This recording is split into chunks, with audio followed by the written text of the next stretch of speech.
Dalam lintasan sejarah, masyarakat Indonesia pernah mengalami masa feodal.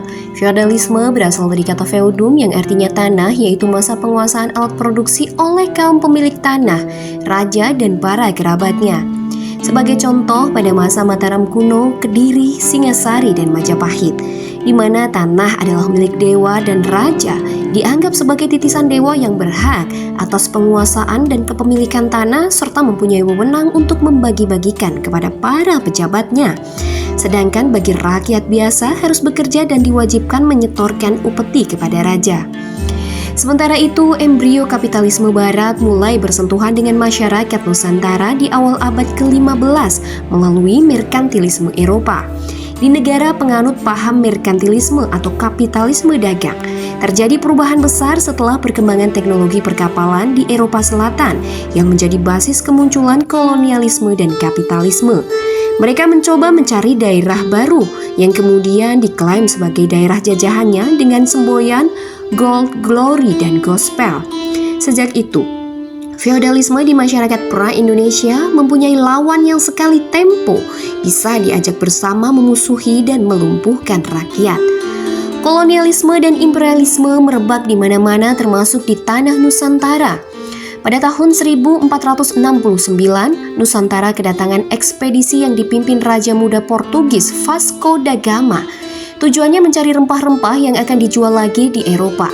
Kemudian penjelajah Spanyol pada tahun 1512 dan penjelajah Belanda pada tahun 1596 dengan mendaratnya Cornelis de Houtman di Banten. Para kapitalis merkantilis Belanda yang masuk pertama kali ke Indonesia melalui pedagang rempah-rempah bersenjata yang kemudian diorganisasikan dalam bentuk persekutuan dagang VOC.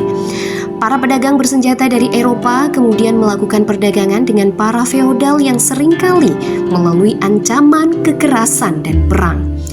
Di masa-masa itu, politik Islam di Nusantara yang ada terlebih dahulu masuk dengan jalan damai sangat berpengaruh. Karena itu, penjajah Belanda bertekad menghapuskan politik Islam di Nusantara. Walaupun Islam lebih dulu masuk ke Indonesia, Belanda menyimpan kenyataan tersebut dengan teori-teorinya. Versi dari Snook mengatakan, Islam masuk di Indonesia pada abad ke-12 Masehi. Adapun Abu Bakar Ase mengatakan Islam masuk ke Indonesia pada abad ke-13 Masehi yang disebut teori Persia.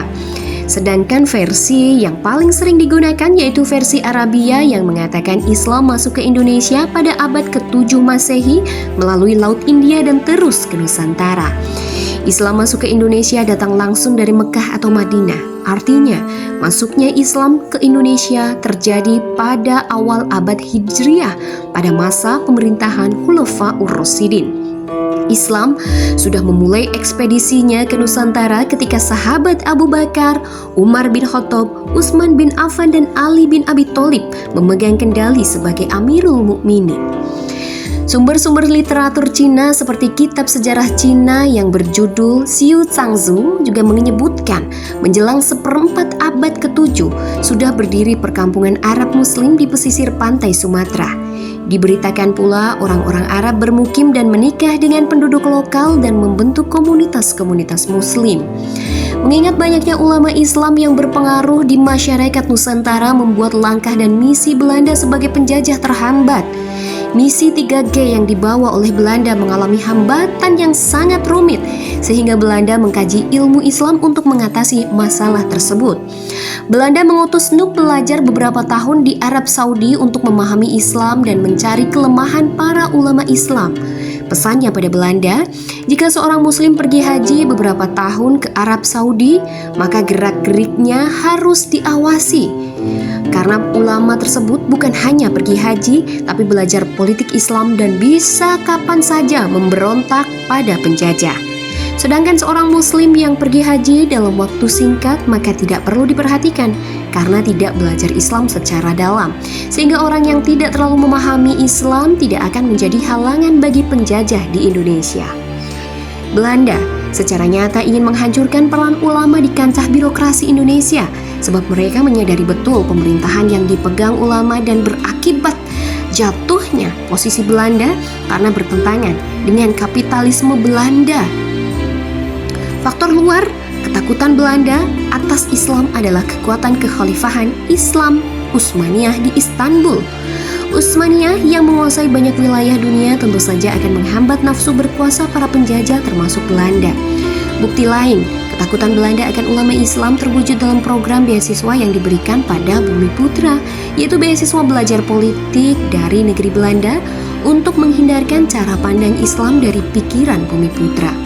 Kemudian kaum Bumiputra hasil didikan Belanda tersebut diberikan jabatan setelah pulang dari proses doktrinisasi secara lembut dan sopan itu. Banyak tokoh nasionalisme Indonesia bermunculan saat posisi Belanda mulai tenggelam. Padahal pondok pesantren dan ulamalah yang berperan mengusir penjajah sekaligus mampu membuat posisi Belanda karam dan hampir hilang. Dengan adanya tokoh nasionalis tersebut, semangat masyarakat Nusantara dialihkan dari paradigma Islam ke cinta tanah air dengan paradigma sekuler. Dari sejarah Islam versus kapitalis penjajah ini, suatu kata yang menarik dari Voltaire yaitu sejarah ditulis oleh jenderal yang menang perang. Sangat tepat, karena penguasa atau jenderal yang menang perang bisa membuat konstruksi kejadian menurut nafsunya. Peran tokoh nasionalis sekuler lebih ditonjolkan dalam sejarah Indonesia dan sangat sedikit sekali sejarah mencatat peran Imam Bonjol, Pangeran Diponegoro, Kiai Haji Ahmad Dahlan, Kiai Haji Hashim Asy'ari, dan tokoh Islam lainnya.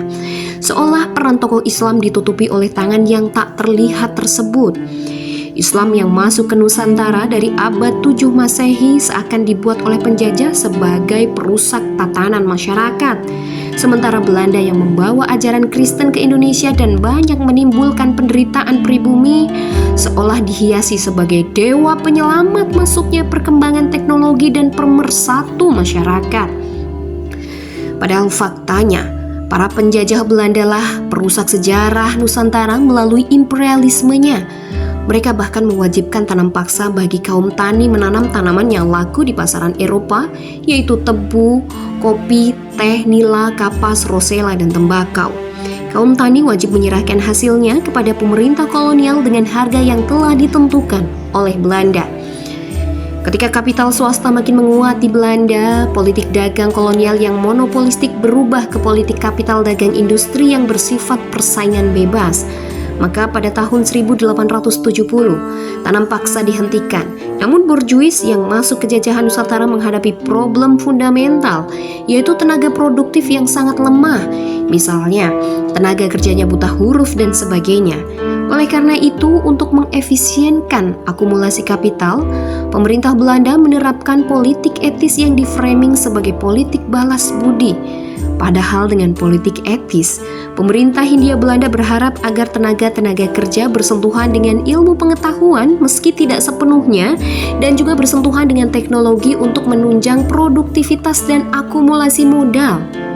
Tidak dipungkiri, karena kuatnya peran ulama Islam dalam kemerdekaan Indonesia, maka sangatlah wajar jika musuh Islam seperti sekulerisme, liberalisme, komunisme, dan penjajah akan menyingkirkan Islam dari roda sejarah Indonesia.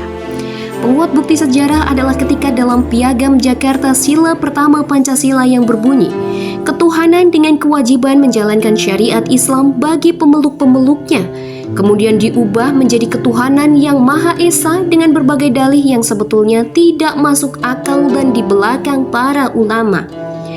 Dulu dan kini, Islam dan para pengemban Islam ideologi senantiasa disudutkan untuk menutupi kesalahan kapitalisme.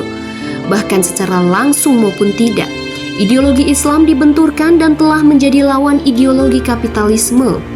Hal ini jelas karena kapitalisme bertentangan dengan Islam dari akar akidahnya hingga tata aturannya. Kapitalisme telah nyata menjadi musuh bersama umat manusia di dunia. Kehadirannya hanya membawa petaka yang mempersempit ruang bernafas kaum lemah dan tak bermodal. Parahnya, para pejuang dari kelas bawah dan menengah justru berubah menjadi anti-kapitalis jika telah duduk dalam lingkaran kekuasaan. Semua karena kebobrokan sistem kapitalisme yang nyata-nyata telah menyebabkan kerusakan parah di muka bumi, merusak tatanan manusia, menghancurkan peradaban, dan melemahkan umat Islam secara sistemik dengan nilai-nilai pemikirannya. Inilah musuh sesungguhnya untuk umat Islam saat ini. para pejuang Islam harus menyatukan visi perjuangan untuk kembali memenangkan Islam sebagai pemimpin peradaban dunia. Jangan rela jika dunia semakin hancur akibat penerapan kapitalisme. Saatnya para pemuda dan seluruh penerus perjuangan kaum muslimin bersatu, berjuang demi tegaknya Islam, memerdekakan umat dari belenggu kapitalisme.